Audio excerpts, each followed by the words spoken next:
peculiar one here, and I've got some sort of tragic news. You know how we're working on project number 3, the circular needle cowl thing? Well, at least I'm working on it. Hopefully you're trying it too. Hopefully you're having a lot more success at it than I am. Want to see it? Let me show ya. Here's the needles, and here's the cowl. There's been some sort of an incident. I don't know how I'm gonna untangle this mess and start over again, but I'm gonna. Mark my words. This will end up back on these balls again. I don't know when, but soon. Okay, so you're gonna probably wonder what in the world happened. She seemed to be doing fairly well. This is what happened, and I'm kind of kicking myself for not filming what happened before I took everything off. I really wish I would have filmed my work before I threw my hands in the air and just split everything off and started to unravel it. But, you know how I was knitting and it was coming out looking like I was purling, and I was purling coming out looking like I was knitting?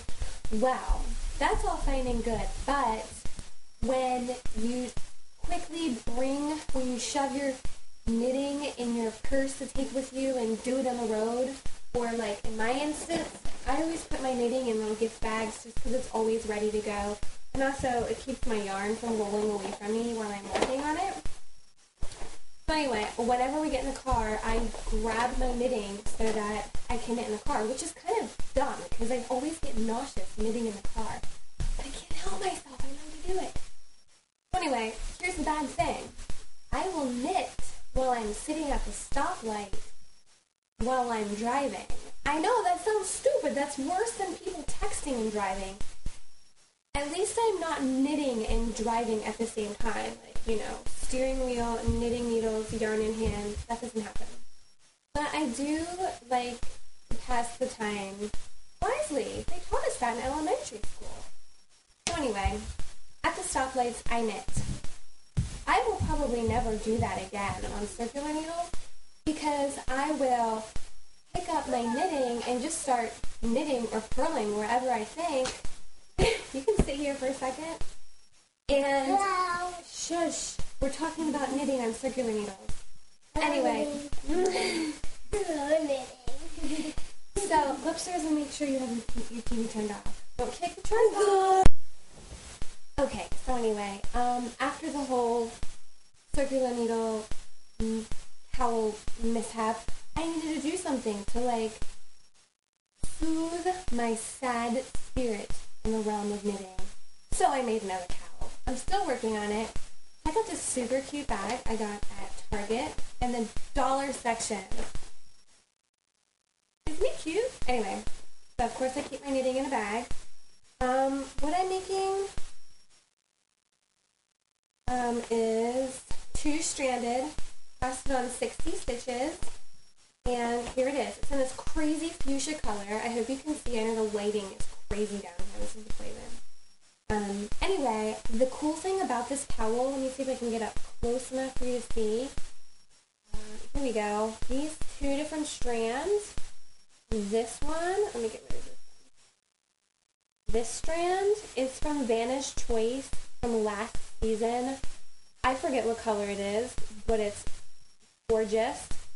And this strand, I got also last season, and it was something called like angel hair, and I kind of sort of love it. The Vanish's Choice, I think, is an acrylic, so it's soft, and then the angel hair is like soft because it's made out of angel hair. So anyway, this cowl is going to be the coziest cowl in the world of cowls. And the cool thing is, I'm just doing a knit stitch. I cast it on 60 stitches on US size 11 needles and 8mm. I did learn that MM for sure did mean millimeters. And I'm sorry, I forget the wonderful woman who told me. I think a couple people actually left comments down below and said MM means millimeters. So thanks. So gigantic needles because it makes the work quicker.